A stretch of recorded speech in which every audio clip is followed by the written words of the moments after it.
नमस्कार साथियों। अन्याय सहकर मौन रहना यह महादुष्कर्म है। दोबारा सुनिए, अन्याय रहकर मौन रहना यह महादुष्कर्म है। न्यायार्थ अपने बंधु को भी दंड देना धर्म है। साथियों, आज जो हम ये चैनल की शुरुआत कर रहे हैं, आज पहली वीडियो है। थोड़ी सी प्रस्तावना बता दिया जाए, आपको उद्देश्य बता दिया जाए।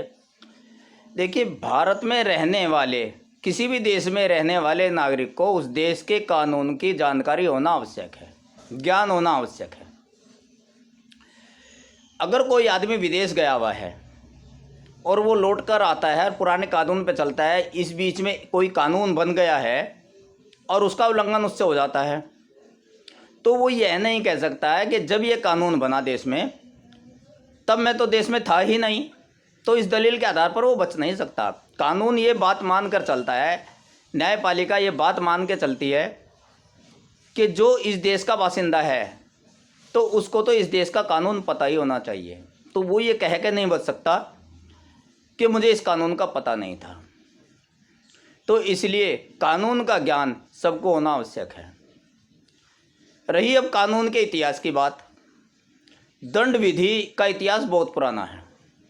वेद पुराणों में भी, धर्मशास्त्रों में भी हमने पढ़ा होगा कि राजा महाराजा दंड देते थे। वो भी कुछ नियम बनाते थे और दंड देते थे। यह भी उनका एक कानून है।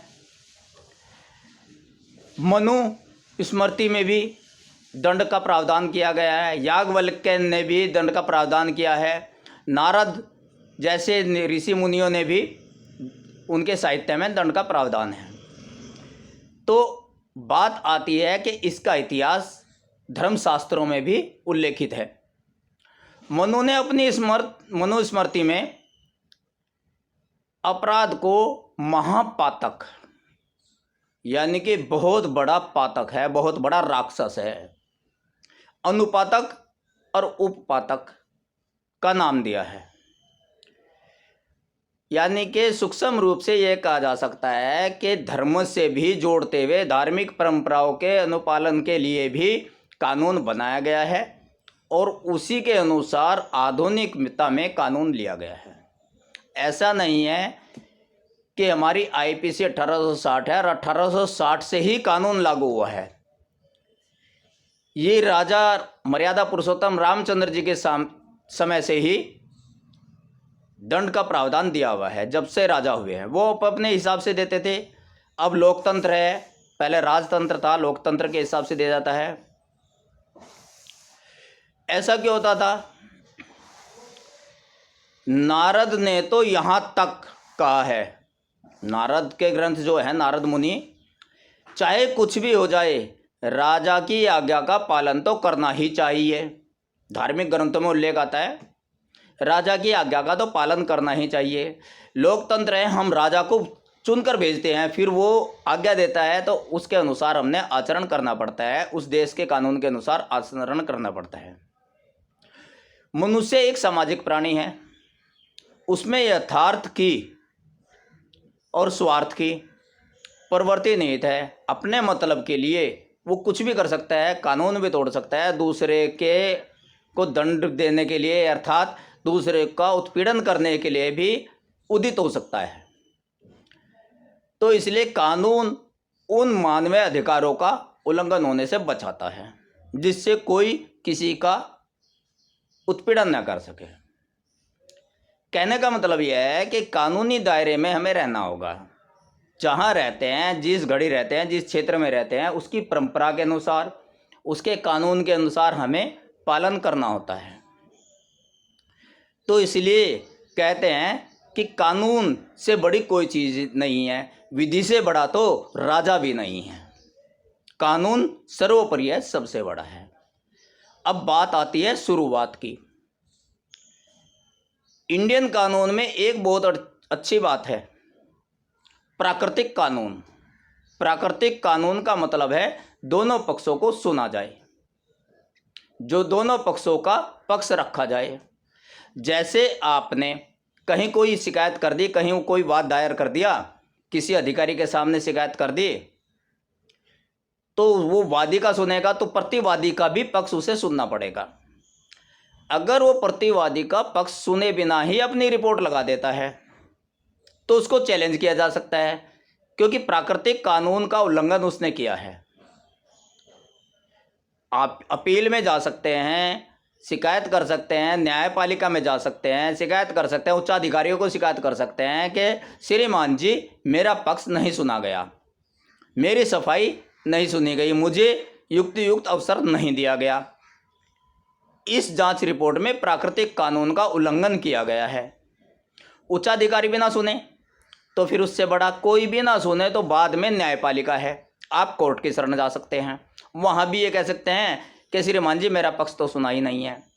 तो इस तरीके से हमें पब्लिक को काफ़ी सारे राइट्स दिए हुए हैं, यानी कि हमारे नागरिकों के मौलिक अधिकारों, विधिक अधिकारों और मानवीय अधिकारों का हनन होने से बचाने के लिए Indian penal code IPC 1860 act के अंतर्गत दंड का प्रावधान किया गया है, धाराओं का प्रावधान किया गया है। तो हमारा इस चैनल को बनाने का उद्देश्य यही है कि सबको अपने कानूनी अधिकार का पता चले। अक्सर मैंने देखा है, सुना भी है, कहते भी हैं लोग, कहीं की शिकायत भी आई है कि फला अधिकारी ने हमारा शोषण कर दिया। अधिकतर पुलिस के खिलाफ ज़्यादा शिकायत आती है कि पुलिस मनमाना करती है। मनमाना इसलिए करती है, आपको कानून पर विश्वास इसलिए नहीं है क्योंकि आपको कानून की जानकारी नहीं है। कानून की जानकारी जब आपको हो जाएगी, अपने अधिकारों का पता चल जाएगा, तो आपका उत्पीड़न कोई नहीं करेगा, न पुलिस करेगी, न अधिकारी करेगा, न मंत्री करेगा, न संतरी करेगा। तो इसलिए साथियों, ये चैनल का निर्माण किया गया है। आज ये पहली वीडियो है, इसलिए आपके रूबरू होकर ये वृत्तांत बता रहा हूँ, इतिहास बता रहा हूँ कि ये आदि समय से, प्राचीन समय से, पुरानी परंपराओं के अनुसार चला हुआ है। तो एक लाइन मेरी याद रखना हमेशा, अन्याय सहकर मौन रहना यह महादुष्कर्म है। सबसे बड़ा दुष्कर्म अन्याय सहना और मौन रहना है। अपने हक की लड़ाई लड़िए, अपने अधिकारों का उल्लंघन होने से आवाज़ उठाइए, कानून का सहारा लीजिए, किसी के अधिकारों का हनन ना कीजिए और अपने अधिकारों का हनन न होने दीजिए। तो हम आपके सहयोग के बिना इस चैनल को आगे नहीं बढ़ा सकते। आप हमें सहयोग दें, इस चैनल को जितना से ज़्यादा शेयर कर सकते हैं, लाइक कर सकते हैं, सब्सक्राइब कर सकते हैं, उतना कीजिए जिससे जन जन तक ये आवाज़ पहुंच जाए और एक जन जागृति आ जाए, किसी के अधिकारों का हनन न हो, भारत एक सुदृढ़ देश बने, मजबूत देश बने, देशभक्ति की भावना सबके अंदर जागे। तो इसी उद्देश्य के साथ आपके सहयोग की कामना करते हैं और इस चैनल का शुभारंभ करते हैं। आप कमेंट बॉक्स में इसके शुभारंभ के ऊपर टिप्पणी दीजिए, अपने विचार दीजिए कि क्या हमने जो उद्देश्य लेकर चले हैं, जो चैनल बनाया है, यह कहाँ तक सार्थक है। इसको चलाने के लिए जो भी राय आपके दिमाग में हो वो भी हमें बताइए, हमारा मार्गदर्शन कीजिए, जिससे हम ज़्यादा से ज़्यादा जन जागृति ला सकें। जन जागृति लाने के साथ साथ देश सुदृढ़ होगा, मजबूत होगा, शोषित नहीं होगा, किसी का शोषण नहीं होगा। तो इसी के साथ साथियों, जय हिंद, वंदे मातरम।